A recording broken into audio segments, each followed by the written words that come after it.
వసంత కోకిల వనమంతా పిలుపులా వసంత కోకిల జగమంతా గెలుపులా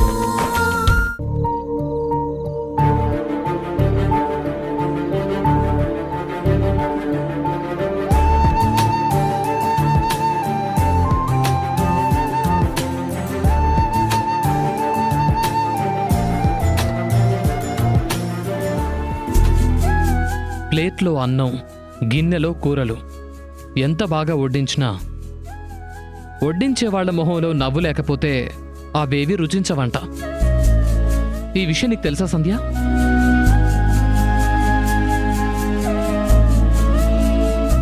నాతో మాట్లాడవా? ఇంకా కోపంగానే ఉన్నావా?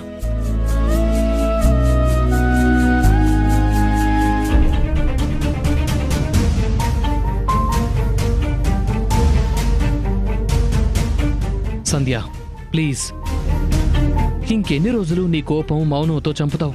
ఇక చాలు. అప్పుడేదో బ్యాడ్ మూడ్లో అలా మాట్లాడాను, దానికి సారీ. నువ్వు నార్మల్ అయిపోయి నవ్వుతూ వడ్డించవా?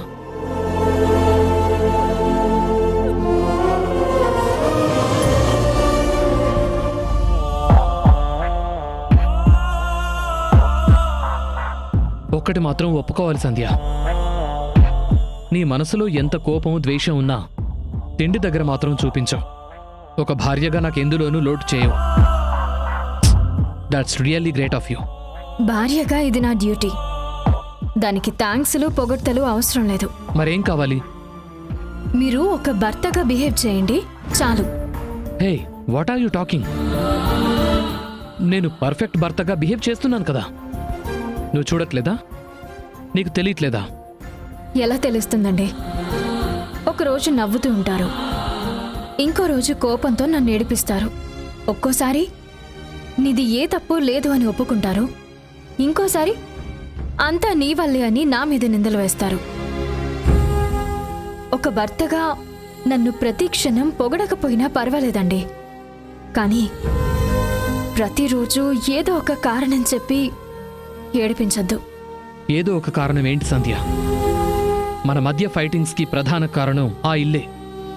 అది అమ్మేస్తే మనకెంతో కొంత లాభం అని నేను చెప్తుంటే నువ్వేమో మీ అమ్మా నాన్నలకు నష్టమని ఆలోచిస్తున్నావు. సరే, నీతో గొడవెందుకు? ఏది ఎలా జరిగేదుంటే అలాగే జరుగుతుందని నేను సైలెంట్ అయిపోయాను. ఇప్పుడు ఇలా అని చెప్తారు, నాతో ప్రేమగా నడుచుకుంటారు. నేను నమ్మి నవ్వితే దగ్గరికి తీసుకుని ఇళ్ళ గురించే మొదలు పెడతారు. ఓకే ఓకే, ఇక మీదట నేనేమీ మొదలు పెట్టను, పూర్తి చేయను. ఏది ఎలా జరగాలనుంటే అలాగే జరుగుతుంది.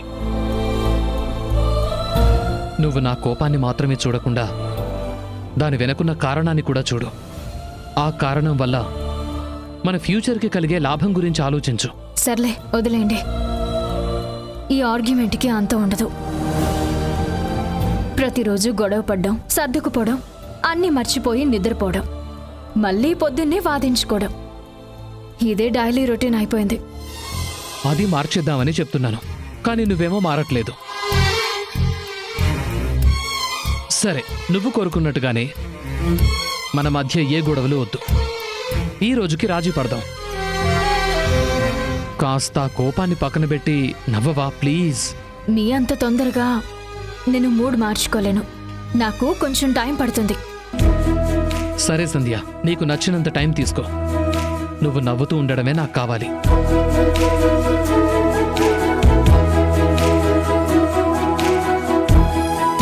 సంధ్య, నువ్వు నా కోసం జాబ్ మానేసావు కదా, ఇంట్లో బోర్ కొడుతోందా? లేదండి, ఇప్పుడు అలవాటైంది. ఓ అవునా, సరేలే, గుడ్. ఇప్పుడు అలవాటైన ఈ హౌస్ వైఫ్ లైఫ్ కొన్ని రోజుల తర్వాత అద్భుతంగా ఉందని నువ్వే చెప్తావు. నేను మా అమ్మ నాన్న ఇంటికి వెళ్ళి చాలా రోజులైంది. ఇప్పుడు వెళ్దాం అనుకుంటున్నాను. పర్మిషన్ అడుగుతున్నావా, ఇన్ఫర్మేషన్ ఇస్తున్నావా? మీరు ఏదైనా అనుకోండి, నాకు వెళ్ళాలనుంది. వద్దంటే ఆగిపోతావా? అవును, వాదించి గొడవ పెంచుకోవడం కన్నా ఆగిపోవడమే మంచిది. వద్దులే సంధ్య, నువ్వు వెళ్ళు. కనీసం అక్కడికి వెళ్తేనైనా నీ మూడ్ మారితే చాలు. థ్యాంక్స్. భర్తగా నేను కూడా నా డ్యూటీ చేశాను, దానికి నా కూడా థ్యాంక్సా? వద్దులే.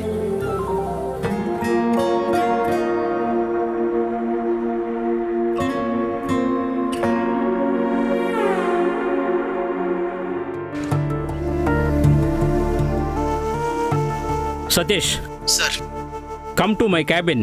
వస్తున్నాను sir. May I come in sir? Yes, come in. Sir ఏంటయ్యా ఇది? నువ్వు గోడౌన్ ఇన్ఛార్జివేనా లేక గోడలకు సున్నాలు వేసుకునేవాడువా?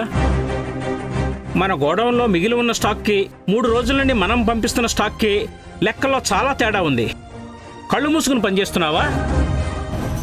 అంతా బాగానే మేనేజ్ చేశానే, ఎలా దొరికిపోయాను? నేను తప్పు చేసినట్టు కానీ తెలిస్తే వీడు చంపినా చంపేస్తాడు. ఎలాగైనా తప్పించుకోవాలి. నీకేదో ఎక్స్పీరియన్స్ ఉందని నమ్మి నిన్ను గోడౌన్ ఇన్ఛార్జ్ చేయడం నాది తప్పు. నీ నెగ్లిజెన్స్ వల్ల ఎంత నష్టం వచ్చిందో తెలుసా?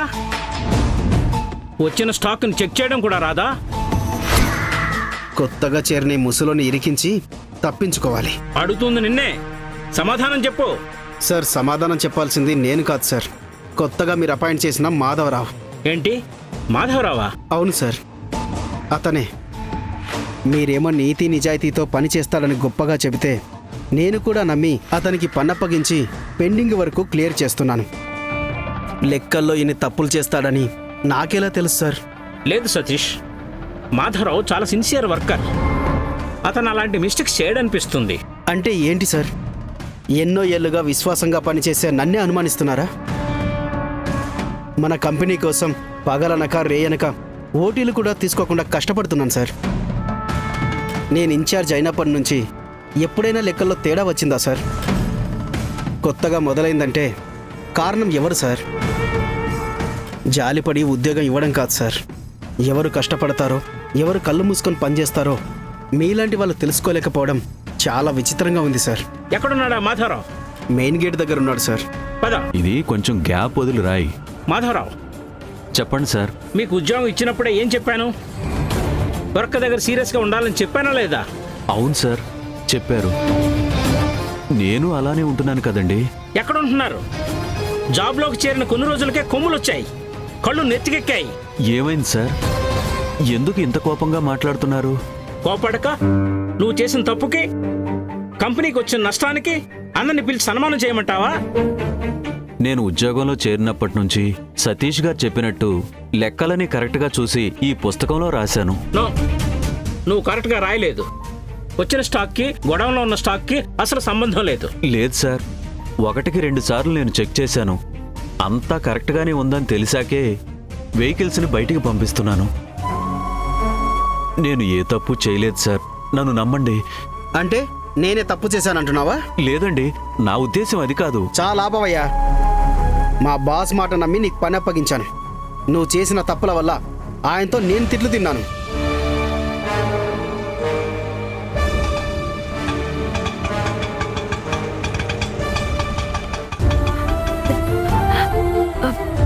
ఏమైంది? ఒక్క నిమిషం చూస్తానమ్మా. వయసును కూడా చూడకుండా నీకు ఉద్యోగం ఎందుకు ఇచ్చాను? గోడౌన్కి వస్తున్న వెహికల్స్ని అలాగే సరుకుని చెక్ చేయడానికి సార్. నాన్న గొంతులా ఉందే.